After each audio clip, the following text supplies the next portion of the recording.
الحمد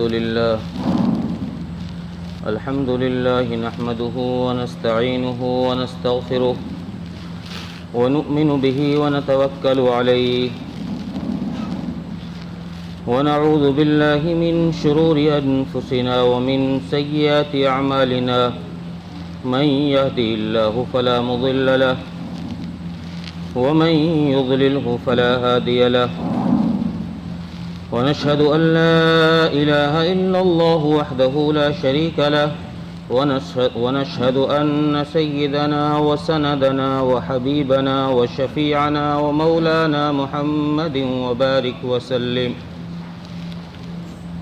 أما بعد فأعوذ بالله من الشيطان الرجيم. بسم الله الرحمن الرحيم. حاميم والكتاب المبين إنا أنزلناه في ليلة مباركة إنا كنا منذرين فيها يفرق كل أمر حكيم أمرا من عندنا إنا كنا مرسلين. صدق الله العظيم. قال النبي صلى الله عليه وسلم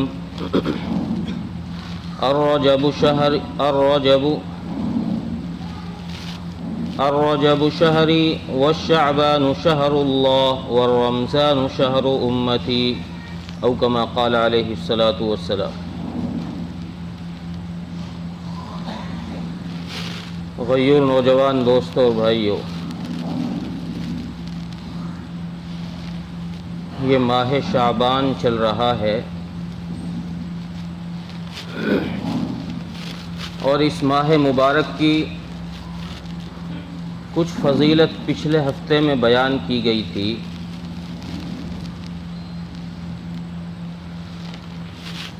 اسی میں سے ایک فضیلت اس ماہ مبارک کو یہ حاصل ہے کہ اس ماہ مبارک میں ایک رات ہے جس کو شب برات کہا جاتا ہے.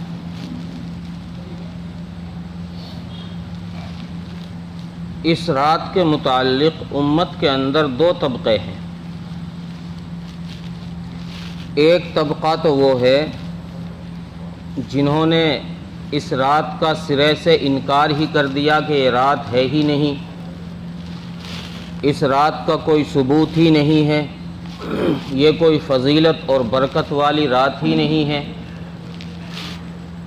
ایک طبقہ وہ ہے جنہوں نے اس رات کو اتنا بڑھایا، اتنا چڑھایا کہ اس رات کو ایسے جلوس قائم کیے جاتے ہیں، عبادات کا ایسا اہتمام کیا جاتا ہے کہ اور راتوں میں وہ عبادت کا اہتمام نہیں کیا جاتا.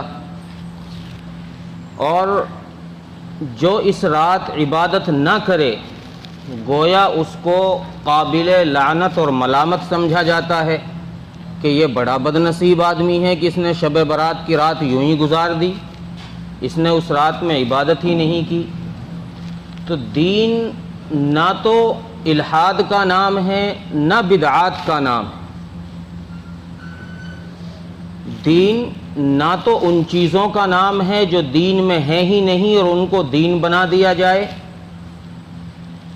اور نہ ہی ان چیزوں کا نام دین ہے کہ جو دین میں ہے ان کا ہی انکار کر دیا جائے.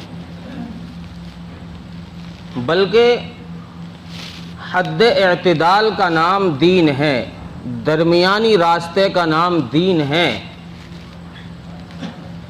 چونکہ اس رات کے متعلق تقریباً 17 صحابہ سے روایات ثابت ہے کہ یہ رات فضیلتوں اور برکتوں والی رات ہے.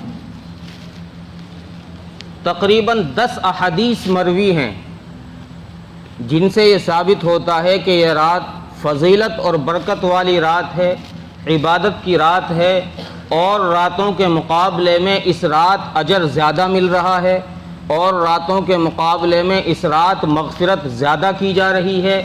یہ احادیث سے ثابت ہے. لیکن شب برات کی رات پر کچھ کام وہ ہیں جو کرنے کے ہوتے ہیں اور کچھ کام وہ ہیں جو نہ کرنے کے ہوتے ہیں۔ اس رات کے متعلق جو میں نے قرآن کریم کی آیت تلاوت کی ہے سورہ دخان کی آیت نمبر 3-4 میں، بعض مفسرین فرماتے ہیں کہ یہ آیتیں شب برات کے متعلق ہی نازل ہوئی، اور بعض مفسرین فرماتے ہیں کہ نہیں، یہ راتیں قرآن مقدس کے متعلق اور شب قدر کے متعلق نازل کی گئی ہیں۔ مفسرین کا اس میں اختلاف ہے۔ بہرحال احادیث سے یہ ثابت ہے کہ یہ رات برکتوں والی رات ہے اور عظمتوں والی رات ہے۔ اس رات کا حدیث میں کوئی خاص نام نہیں دیا گیا۔ لیلۃ من نصف شعبان اس رات کا نام حدیث میں مذکور ہے۔ اب چونکہ احادیث میں اس رات کو برکتوں والی رات بھی کہا گیا ہے، جہنم سے آزادی بھی اس رات میں کی جاتی ہے بندوں کی، اس لیے اس رات کو شب برات بھی کہا جاتا ہے، شب مغفرت بھی کہا جاتا ہے، شب رحمت بھی کہا جاتا ہے۔ چونکہ اللہ تبارک و تعالی اس رات میں جو فیصلے امت کے متعلق لکھ دیے ہیں، اللہ تبارک و تعالیٰ نے جو احکامات امت کے متعلق پہلے لکھ کر جن سے فارغ ہو چکے ہیں، وہ احکامات ان فرشتوں کے حوالے کیے جاتے ہیں جن فرشتوں کی ان چیزوں کے لیے اللہ نے ڈیوٹی لگا رکھی ہے۔ موت کے فرشتے کی ڈیوٹی ہے تو اس کے لیے وہ موت کے پیغامات بھیج دیے جاتے ہیں، اس کے حوالے کر دیے جاتے ہیں۔ کتنے لوگوں کی اس سال موت ہونی ہے، کن کی روح کو تجھے قبض کرنا ہے، اس کی ذمہ داری لگا دی جاتی ہے۔ اور حدیث میں آتا ہے کہ بندہ دنیا میں اتنا مشغول ہوتا ہے کہ ایک دکان سے دوسری دکان بنانے کے چکر میں لگا رہتا ہے، ایک مکان سے دوسرا مکان تیار کر رہا ہوتا ہے، اور اس بندے کو یہ پتہ نہیں ہوتا کہ میری موت کا فیصلہ اللہ نے شب برات پہ اسرائیل کے حوالے کر دیا۔ میری موت کے فیصلے وارنٹ جاری ہو چکے ہیں، لیکن یہ دنیا میں مشغول ہے اور دنیا بنانے کے چکر میں لگا ہوا ہے۔ اس لیے حدیث میں آتا ہے کہ اللہ تبارک و تعالی شب برات کی رات میں سورج غروب ہوتے ہی آسمان دنیا پر نزول فرماتے ہیں، اور پھر اعلان کیا جاتا ہے، مستقل طور پر یہ اعلانات کیے جاتے ہیں، حل من مستغفرین، ہے کوئی گنہگار بندہ جو آج آئے ہمارے سامنے اور اپنی جھولی پھیلائے، اپنے گنہگار دامن ہمارے سامنے پھیلائے اور ہم سے مغفرت کی بھیک مانگے، ہم اس کو مغفرت کی بھیک دے دیں، ہم اس کو جہنم سے آزاد کر دیں۔ حل من مسترزقین، ہے کوئی روزی مانگنے والا جس کی روزی میں تنگی آ رہی ہو۔ لوگ مولویوں کے پاس جاتے ہیں، جی میری رکاوٹ ہو رہی ہے، میرا کام بند ہو رہا ہے، میں جو کام کرتا ہوں وہی بند ہو جاتا ہے، میں جس چیز کو ہاتھ لگاتا ہوں اس میں نقصان ہو جاتا ہے، کوئی وظیفہ بتا دو، کوئی دعا بتا دو۔ اللہ تبارک و تعالیٰ فرما رہے ہیں کہ کسی سے دعا پوچھنے کی ضرورت نہیں ہے، تعویذ لینے کی ضرورت نہیں ہے۔ حل من مسترزقین، میں روزی دینے والا ہوں، تم آؤ میرے سامنے درخواست تو لگاؤ، میرے سامنے ہاتھ تو پھیلاؤ، میرے سامنے جھولی تو پھیلاؤ، پھر میں روزی نہ دوں تو کہنا کہ کوئی سننے والا نہیں ہے، کوئی روزی دینے والا نہیں ہے۔ جب تم مانگنے ہی نہیں آؤ گے تو میں روزی دینے تمہیں کیسے جاؤں؟ بچہ جب تک بلبلاتا نہیں ہے، بچہ جب تک سسکیاں نہیں لیتا ہے، بچہ جب تک ماں کو رو کر نہیں دکھاتا ہے، ماں بھی اپنی چھاتی سے بچے کو نہیں لگاتی۔ جب اللہ کے سامنے ہاتھ پھیلائیں گے ہی نہیں، اللہ سے بھیک مانگیں گے ہی نہیں، اللہ سے روزی طلب کریں گے ہی نہیں، تو پھر اللہ روزی دیں گے کہاں سے؟ اس لیے اس رات میں یہ اعلان کیا جاتا ہے کہ کون تنگ دست ہے جس کے پاس روزی کی تنگی ہے، جس کے پاس مکانات کی تنگی ہے، جس کے پاس کھانے کا رزق نہیں ہے، جس کے پاس کھانے کے رزق کے لالے پڑے ہوئے ہیں، وہ آئے اس رات میں ہمارے سامنے اور جھولی پھیلائے، ہم اس کو روزی دیں۔ اور اللہ کی طرف سے اعلان ہوتا ہے کون ہے مصیبت زدہ جس کو مصیبتوں نے گھیر رکھا ہو، پریشانیوں نے گھیر رکھا ہو، دکھوں نے اور مصائبوں نے اس کو گھیر رکھا ہو، وہ آئے ہمارے سامنے اور ہاتھ پھیلائے، ہم اس کی مصیبتیں دور کرنے آئے ہیں۔ اللہ تبارک و تعالیٰ کی طرف سے یہ اعلانات مستقل طور پر ہوتے رہے۔ اور احادیث میں ہے، اللہ کے نبی صلی اللہ علیہ وسلم، حضرت امی عائشہ کی ایک روایت ہے کہ رسول اللہ صلی اللہ علیہ وسلم حضرت امی عائشہ کے حجرے میں تشریف لائے، اور حضرت امی عائشہ فرماتی ہیں کہ آپ میرے بستر میں لیٹ گئے، تھوڑی دیر آپ لیٹے رہے، آپ نے آرام کیا، اور پھر آپ چپکے سے کھڑے ہو کر میرے بستر سے نکل گئے۔ میں دیکھنے لگی کہ آپ کہاں تشریف لے جاتے ہیں۔ میرے خیال میں یہ تھا کہ شاید کسی اور سوکن کے یہاں چلے جائیں، کسی اور بیوی کے گھر نہ چلے جائیں۔ میں دیکھنے کے لیے آپ کے پیچھے ہولی اور دیکھتی رہی کہ آپ کہاں جاتے ہیں۔ میں کیا دیکھتی ہوں کہ آپ جنت البقیع میں جا کر اللہ رب العزت کے سامنے امت کی مغفرت کے لیے دعا مانگ رہے ہیں۔ اور حضرت امی عائشہ فرماتی ہیں کہ اتنی لمبی دعا مانگی ہے رسول اللہ صلی اللہ علیہ وسلم نے، ہم سب کے لیے، اپنی امت کے لیے اتنی لمبی دعا مانگی۔ حضرت امی عائشہ فرماتی ہے کہ میں نے ہاتھ اٹھائے دعا کے لیے پیچھے، اور میں آہستہ آہستہ آمین کہہ رہی تھی، میرے ہاتھ تھک گئے، میں نے اپنے ہاتھ نیچے کو جھٹک دیے، پھر جب تھوڑا سانس لیا، ہاتھ صحیح ہوئے، میں نے پھر دوبارہ اوپر کو ہاتھ اٹھائے، میں نے 3 دفعہ اپنے ہاتھوں کو چھوڑا۔ اللہ کے رسول صلی اللہ علیہ وسلم نے اتنی لمبی دعا ہمارے لیے مانگی۔ اور پھر جب دعا سے فارغ ہوئے تو رسول اللہ صلی اللہ علیہ وسلم نے حضرت امی عائشہ رضی اللہ عنہا سے فرمایا کہ عائشہ تمہارا خیال کیا ہے؟ تمہارا خیال کیا ہے کہ میں تمہارا حق چھوڑ کر کسی اور کے یہاں چلا جاؤں گا؟ تمہارے حق میں حق تلفی کروں گا؟ نہیں عائشہ، تمہیں پتہ ہے آج کون سی رات ہے؟ یا رسول اللہ مجھے نہیں پتا آج کون سی رات ہے۔ اللہ کے نبی صلی اللہ علیہ وسلم نے ارشاد فرمایا کہ عائشہ آج شعبان کی نصف شعبان کی رات ہے، 15ویں رات ہے، آج شب برات ہے، اور یہ رات اتنی عظمتوں والی ہے، اتنی برکتوں والی ہے۔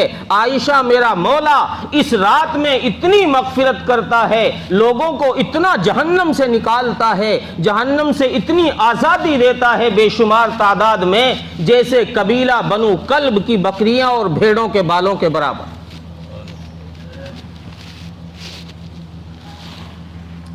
بنو کلب کی بکری اور بھیڑوں کے بالوں کے برابر اللہ تبارک و تعالی اس رات میں امت کے لوگوں کو جہنم سے نکالتے ہیں۔ اور علماء نے لکھا ہے کہ بنو کلب کی مثال اس لیے دی گئی حدیث میں کہ بنو کلب عرب کے اندر ایک قبیلہ تھا جو بکریوں کا کام کرتا تھا، اور جن کی بکریاں اتنی کثیر تھی کہ 9 میل میں ان کی بھیڑ بکریاں بیٹھا کرتی، اتنی کثیر تعداد میں۔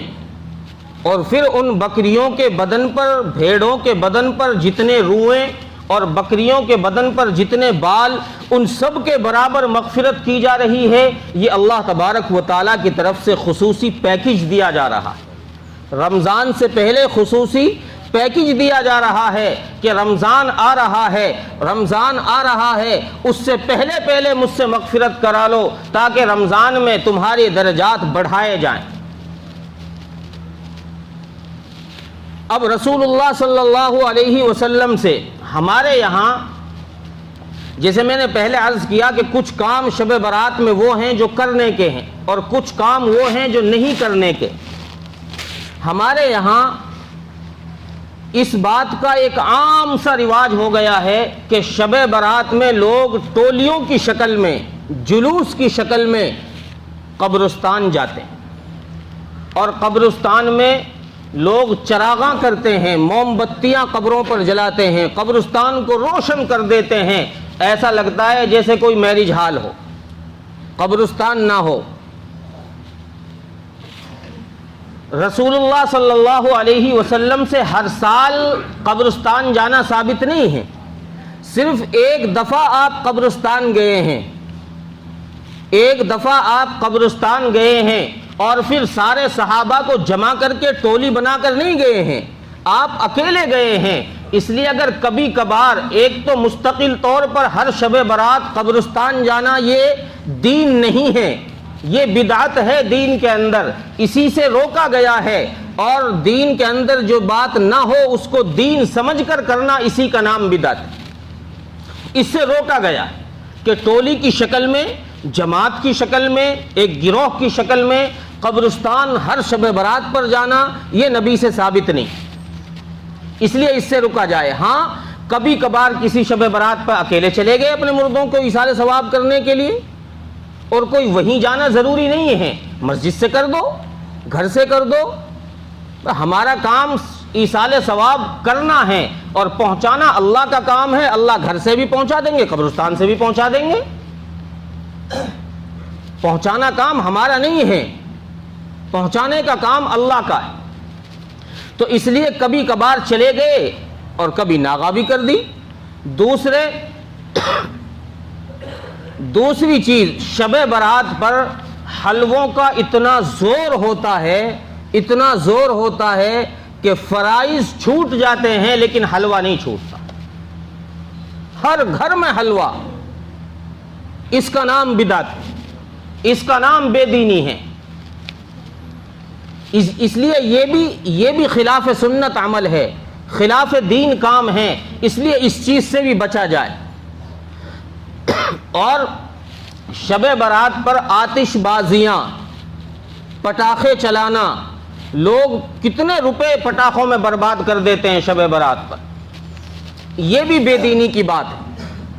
ہاں جو چیز نبی سے ثابت ہے اس چیز کو کیا جائے، اس کام کو کیا جائے، جو چیز نبی سے ثابت ہی نہیں اس کے پیچھے کیوں پڑا جائے، کیوں اپنے آپ کو گناہوں میں مبتلا کیا جائے، کیوں دین کے نام پر شیطان کو راضی کیا جائے۔ اس لیے نبی سے ثابت ہے کہ نبی نے اس رات عبادت کی ہے، نبی نے اس رات عبادت کی ہے تو ہم عبادت کریں، لیکن عبادات کے اندر اتنا زور نہ ہو کہ پھر صلاۃ التسبیح کی بھی جماعتیں ہونے لگ جائیں۔ ہاں نفلی عبادتیں اپنے اپنے طور سے کرو، کر لو، نہ کرو تو پھر کسی کو ملامت بھی نہ کرو، جی میں تو ساری رات عبادت کرتا رہا اور دیکھو نا امام صاحب جو ہیں وہ پڑے سو رہے، حاجی صاحب پڑے سو رہے، کیسا بے دین آدمی ہے، کیسا بے غیرت آدمی ہے۔ یہ دین نہیں ہے، اس کا نام دین نہیں ہے کہ میں عبادت کر رہا ہوں دوسرا نہیں کر رہا تو اب اس پر لعنت و ملامت کرو۔ یہ مستحب عمل ہے، کر لو تو ٹھیک ہے ثواب ملے گا، نہ کرو تو کوئی گناہ نہیں ہے۔ کون سا گناہ کا کام کر دیا اگر حاجی صاحب مسجد میں نہیں آئے؟ اور پھر نفلوں کے لیے تو احادیث میں یہ حکم ہے کہ نفلیں اپنے گھر میں ادا کی جائیں، چونکہ حدیث میں آتا ہے کہ اپنے گھروں کو قبرستان نہ بناؤ، اپنے گھروں کو قبرستان نہ بناؤ۔ مطلب کیا ہے کہ قبرستان میں جیسے کوئی عبادت کرنے والا ہی نہیں ہے، سب مردے پڑے ہیں، کوئی سجدے کرنے والا نہیں ہے، اس لیے ایسے تم اپنے گھروں کو نہ بناؤ، یعنی اپنے گھروں میں سجدے کیا کرو، نفلیں پڑھا کرو، سنتیں اپنے گھروں میں پڑھا کرو، اپنے گھروں کو تسبیحات اور عبادات سے آباد کیا کرو۔ تو ایک چیز یہ کہ شب برات پر نفلوں پر بھی اتنا زور نہیں، اور ایک تیسری چیز یہ ہے کہ شب برات کے بعد جو روزہ ہے اگلے دن کا، یہ روزہ بھی کوئی سنت عمل نہیں ہے۔ جس حدیث میں اس روزے کو بتایا گیا ہے، مفسرین نے اور شراح حدیث نے اس حدیث کو ضعیف قرار دیا ہے، اور علامہ البانی رحمۃ اللہ علیہ نے تو اس حدیث کو موضوع قرار دیا ہے کہ یہ حدیث موضوع ہے، گھڑی ہوئی حدیث ہے۔ اس لیے اگر اگلے دن کا روزہ رکھنا ہے تو اس روزے کو مستحب کی نیت سے رکھا جائے، یہ نہیں کہ سنت ہے نہیں میرے نبی نے رکھا ہے میں بھی رکھوں گا، نہیں، مستحب عمل ہے، مستحب کے درجے میں رکھو، رکھ رہا ہے تو ٹھیک، نہیں رکھ رہا تو لعنت نہیں کرو، کیونکہ امت میں ایسا طبقہ موجود ہے، جیسے میں نے شروع میں عرض کیا کہ جو اس رات کی عبادت کو اتنا زور و شور کے ساتھ کرتے ہیں کہ نہ کرنے والوں پر پھر وہ لعنتیں کرتے رہتے ہیں، نہ کرنے والوں پر لعنتیں بھیجتے رہتے ہیں۔ اس لیے ہمیں اس چیز سے بچنا ہے، اور اس رات کے اندر اللہ تبارک و تعالیٰ نے جو خیر اور برکات دی ہیں، ان خیر و برکات سے فائدہ اٹھانے کا آسان طریقہ یہ ہے کہ ہم تنہا کسی ٹولی کسی مجلس سے بچ کر اپنے گھر میں اکیلے تنہا کچھ دیر اللہ کا ذکر کر لیں، کچھ دیر تسبیح پڑھ لیں، کچھ دیر قرآن پڑھ لیں، کچھ دیر نماز پڑھ لیں، اور کچھ دیر دعا مانگ لیں۔ ساری رات بھی عبادت کرنا نبی سے ثابت نہیں ہے۔ شاید کہیں ہو، میرے علم میں نہیں ہے کہ نبی نے کسی حدیث میں یہ ثابت ہو کہ نبی نے شب برات میں پوری رات عبادت کی ہو، لے کے غروب سے لے کر اور صبح صادق تک۔ کچھ رات آرام کر لو، کچھ رات عبادت کر لو۔ یہ نہیں کہ مغرب سے ہی مسجد میں ٹولیاں جمانا شروع کر دو، مجلسیں لگانا شروع کر دو، اور پھر اس کا نتیجہ کیا ہوتا ہے کہ یار دوست 10 وہاں بیٹھ گئے، 20 وہاں بیٹھ گئے، اب وہاں ہنسی مذاق چل رہے ہیں مسجد میں، اس کونے میں غیبتیں چل رہی ہیں، اس کونے میں اور چٹکلے چل رہے ہیں، مسجد کی بے حرمتی ہو رہی ہے۔ آئے تھے اس رات میں ثواب کمانے کے لیے، اور اپنے دامن میں بجائے رحمتیں بھرنے کے گناہ بھر کر لے جا رہے ہیں۔ یہ جو ٹولیاں لگانا ہے نا، اس میں ثواب نہیں ملے گا، چونکہ اس میں زیادہ تر عموماً لوگ آپس میں ایک دوسرے کے ساتھ باتوں میں مشغول ہوتے ہیں، پھر ان باتوں میں لایانی باتیں بھی ہوتی ہیں، غیبت بھی ہوتی ہے، بہت ساری بیکار قسم کی فضولیات کی باتیں ہوتی ہیں۔ ہاں اگر عبادت کرنی ہے تو اپنے تنہائی میں عبادت کرو، اپنے گھروں میں عبادت کرو، مسجد کے کسی ایک کونے میں چلے جاؤ جہاں کوئی نہ ہو، وہاں عبادت شروع کر لو۔ کون سی حرج کی بات؟ عبادت سے روکا نہیں گیا ہے، آپ تنہا عبادت کرو، نفلوں میں عبادت کرو، بس عبادت کے اندر لازمی نہ سمجھو۔ میری آخری گزارش یہی ہے کہ عبادت کو اتنا ضروری نہ سمجھو کہ کوئی اگر نہیں کر رہا ہو تو اس کو ہم بری نظر سے دیکھنے نہ لگ جائیں، غلط نظر سے نہ دیکھنے لگ جائیں۔ یہ بدعات ہے، یہ بدعت میں داخل ہے کہ کسی کو گندی نگاہ سے دیکھنے لگ جائیں کہ کیسا بدنصیب آدمی ہے، سب عبادت کر رہے ہیں، یہ پڑا سو رہا ہے۔ اس لیے عبادت کرو، نفلی عبادت ہے، مستحب ہے اس رات میں عبادت کرنا، اپنی عبادت میں اپنے اوقات کو گزارو، تاکہ اللہ تبارک و تعالیٰ کی طرف سے جو اعلانات مغفرت کے اور رزق کے کیے جاتے ہیں وہ اعلانات ہم سب کو مل جائیں، وہ رحمتیں اور برکتیں ہم سب کو مل جائیں۔ باقی کچھ لوگ ایسے ہوتے ہیں جن کی اللہ تبارک و تعالیٰ کی اس مغفرت عامہ والی رات میں بھی مغفرت نہیں کی جاتی، وہ انشاءاللہ آئندہ ہفتے۔ اللہ تبارک و تعالی عمل کی توفیق عطا فرمائے۔ وآخر دعوانا ان الحمد للہ رب العالمین۔